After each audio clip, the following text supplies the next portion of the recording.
Salut tout le monde. Allez, vous pouvez voir, flotte tube, petite canne à pêche. Donc allez, c'est parti pour une petite session. Donc je vous avais dit que je vous ferai un petit état du flotte tube. Donc ici en l'occurrence. Alors, le bon et le mauvais. On va commencer par le mauvais, vous allez voir, ça va aller très vite. Le mauvais. Ici, le filet, quand il est installé, il va pas assez loin. Donc quand on met les leurres ici, là, ça passe entre les jambes, ça arrive à tomber. Ça, c'est le premier point négatif. Le deuxième point négatif, c'est le baccan. Ici, qui s'écrase. Voilà. Alors moi qui aime bien laisser mes leurres dans leur pochette, donc en gros, je suis comme ça. Donc j'ai mis un seau dedans, et le seau m'a permis maintenant de résoudre ce problème. Donc vous voyez, c'est des trucs qui sont vraiment très simples. Et le troisième défaut, on va dire pour la taille 150, ici on a des porte-cannes, donc ce qui est très très bien. Mais le problème, c'est que c'est le baccan qui nous tient les cannes et qui nous tient le dossier. Pourquoi? Parce que ces sangles là sont serrées à fond et le dossier est déjà vachement en arrière et pourtant elles sont serrées à fond. Et si j'emmène ces sangles sur l'autre anneau qui est ici, là elles sont desserrées à fond et le siège il est vachement en avant. Vous voyez, il n'y a pas de, c'est soit comme ça ou soit comme ça. J'ai pas de demi-réglage ou quoi que ce soit. Donc le baccan fait que mon siège me tient comme ça. Et en même temps, ça m'empêche d'enfiler les cannes comme il faut derrière. Je suis obligé de tirer le dossier pour pas que le baccan me gêne. Donc ça, c'est les simples défauts qu'il y a. Bon, je pense qu'ils seront améliorés et on verra si ça va dire prend compte de ce que je dis. Après, qu'est-ce qu'il y a à dire? Les boîtes super géniales, rangement. Vous avez vu, ce tube ici, rangement. Ici, on peut lui recoller des pads. Comme j'ai mis là un pad pour pouvoir coller la sonde qui est dessus là. Donc la sonde elle est là. Donc, comme ça, je la mets dessus, je la déboîte à chaque fois. Ça me permet de la ranger. Et quand elle est emboîtée ici, là, ça me permet de la faire pivoter, de la faire remonter et ne jamais la rayer, si possible. Après, la position des cannes ici, ça c'est vraiment génial. Le confort de l'assise, le fait que ça soit gonflant, super génial. Plancher rehaussant, nickel. Stabilité, alors là, rien à redire. Rien à redire. Vraiment un flotte tube au top sur tout point de vue. La mise en œuvre, le transport, le gonflage, la barre. Ces protections partout qu'il a là, ici pour mettre sur ce qu'on appelle les trucs de quai, hein, comme les vrais Zodiac qu'ils ont. Le transport des bretelles, parce que là il va falloir que je descende, donc on va le mettre sur le dos et puis on va descendre jusqu'en bas au bord de la rivière. Mais là je peux vous dire que posé sur le dos et tout, pas de souci. Vous voyez, j'ai même mis en bandoulière, voilà mon baccan.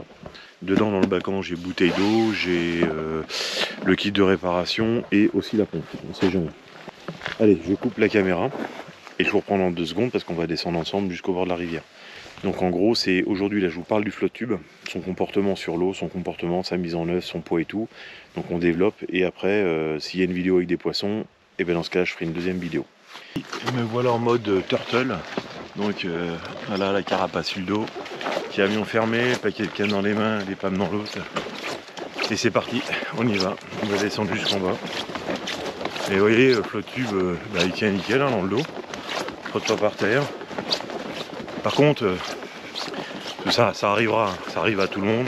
Pensez à fermer les poches des boîtes, sinon vous faites le petit poussé. Il y a votre collègue derrière qui dit faut ramasser après. Allez. Donc là je suis sur un des barrages de la Mauldre. Je sais plus le nom, l'Anglette, Joubert ou je sais plus. Enfin bref. La mise à l'eau elle est pas vieille. Elle est pas pratique, mais elle est pas vieille. J'ai déjà fait une fois. Donc on va aller voir ce que ça donne. Walou. Pour remonter ça sera pareil. Mais... Donc le flotte tube se porte bien. Le fait qu'on ait, comment s'appelle, les bretelles bien positionnées, il frotte pas par terre et tout. Je fais qu'1,75 m. Donc nickel. Après, comme vous avez pu voir sur les images précédentes, au niveau de la boîte, j'en ai rajouté une. Donc c'est un petit caisson que j'ai acheté chez Decathlon. Donc qui va très très bien dessus.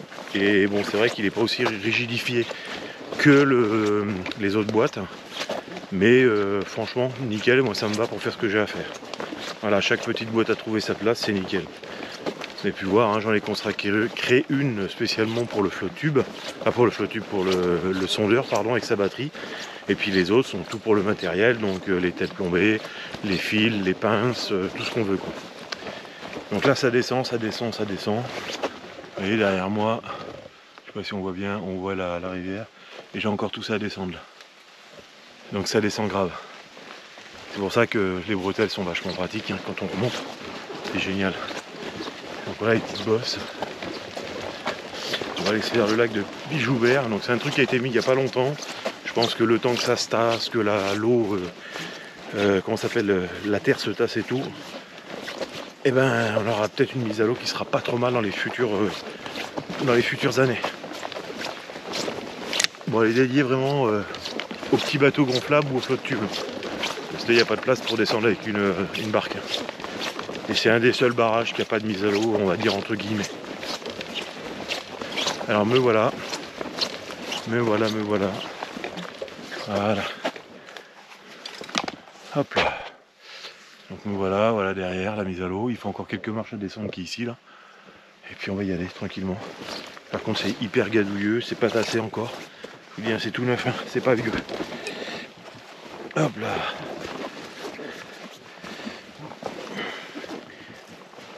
Donc ils auraient pu élargir un petit peu aussi parce que pour aller descendre le flotte tube là-bas, c'est un peu le bazar. Parce que là la marche elle est grande. Voilà, là je vais poser les palmes, poser la caméra, poser les cannes et du poisson. Il y a des gouttes d'eau mais là il y a un poisson juste avant. Parce que l'arbre ne pousse pas jusqu'à là-bas. Le lac est super beau. Alors là je suis sur un lac de barrage. Hein. Là où il y a le plus d'arbres immergés. Vous voyez à partir, bon là on est la grande zone qui est libre, mais à partir du milieu là-bas on voit le frisottis du vent. À partir de là-bas c'est que de l'immersion d'arbres et ainsi de suite. Donc brochets, cendres, perches, voilà. On va essayer d'en faire un petit peu, malgré que ces derniers temps les perches étaient un petit peu difficiles. Donc on va aller voir ce qu'on peut donner. Allez, comme je vous ai dit, je pose la caméra, je pose le flotte tube, je mets à l'eau et je vous reprends après quand je serai en bas. Bon allez, me revoilà. Donc pas facile, vous pouvez voir la marche, elle est hyper haute. Alors, me voilà sur mon flotte tube. Et me voilà presque prêt. Donc là,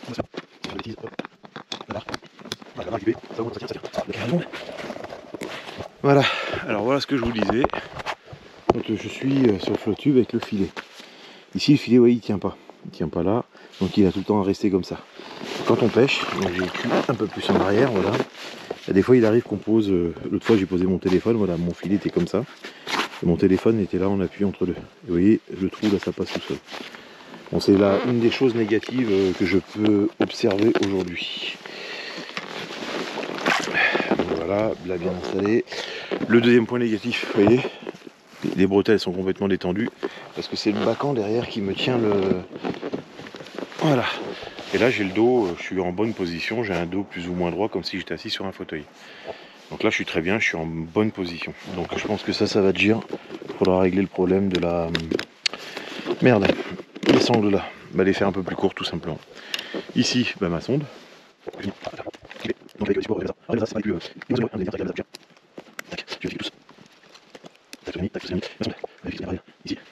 Et voilà, donc la sonde, elle est installée comme il se doit et comme il faut.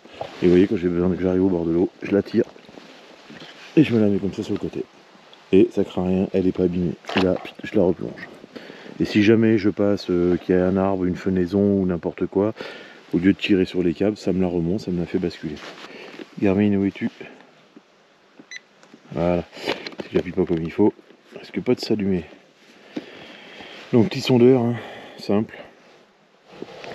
5 pouces. Donc sinon, question flotte tube. Eh ben franchement ça va de gire, vous avez fait fort. Je vous dis, bon, l'ancien que j'avais il avait plus de 10 ans, donc on n'était pas dans une optique comme ça il y a 10 ans déjà. On n'avait pas les mêmes conceptions de flotte tube. Après les choses sont démocratisées, évoluées. Et là aujourd'hui c'est vraiment nickel. Là j'ai un flotte tube franchement qui moi est vraiment génial pour souhait à mon goût, vraiment top. On peut mettre des éléments partout. Là je vais remettre et fixer des réblazas ici. Donc là sur les bords de flotte tube ici, pareil là, sur les côtés derrière. Je pourrais mettre ma GoPro comme ceci en pêchant. Je pourrais mettre une autre caméra derrière aussi qui me permettra de filmer les actions. Et puis avoir un échange auprès de la pêche au plus court, enfin au plus proche de la pêche, pardon. Et puis voilà quoi. Donc vous voyez là aujourd'hui, hein, superbe lac, beau ciel bleu,